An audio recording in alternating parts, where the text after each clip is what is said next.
இல்லை வடிவேலு சுயநலவாதி தான், அதில் ஒன்றும் மாற்று கருத்தே கிடையாது. இன்னொன்று வடிவேலு வந்து தன்னோடு வந்தவர்கள் எல்லாம் இவர் எப்படி வச்சுருந்தாரு அப்படிங்கிறதெல்லாம் நம்ம பார்த்தோம். இப்போ சிங்கமுத்துவோ அல்லது வந்து இன்னும் பல பேர் இந்த வடிவேலு ட்ரூப்பில் இருந்த பல பேர் வந்து அந்த காமெடியை என்ஹான்ஸ் பண்ணி கொடுத்ததுல மிகப்பெரிய பங்காற்றிருக்காங்க. பட் அவங்களுக்கெல்லாம் அவர் என்ன பண்ணாருன்னா ஒன்றும் பண்ணலை.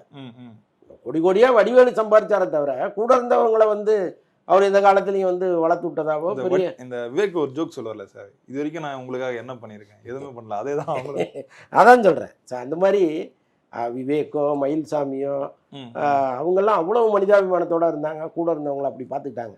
பட் வடிவேலை பற்றி நிறைய பேர் அவரோட பழகினவங்க பேட்டி கொடுத்துருக்காங்க, நம்ம சொல்ல வேண்டிய அவசியம் இல்லை.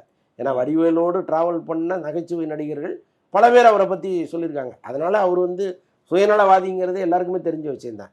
நான் என்ன சொல்கிறேன், வடிவேலுடைய காமெடி இருக்குல்ல, அது இந்த மாதிரி மைனஸ்கள் எல்லாம் மறக்கடிச்சிட்டு வடிவேலுவை வந்து நம்ம ரசிக்கும்படியான ஒரு இடத்துல எப்போவுமே வச்சுருக்கோம். அவரை இந்த இன்னும் ஒரு 100 வருஷத்துக்கு வடிவேலுடைய காமெடிங்கிறது வந்து அப்படியே இருக்கும். அதை வந்து அது யாராலையும் வந்து இழிவாலாம் பேசவே முடியாது.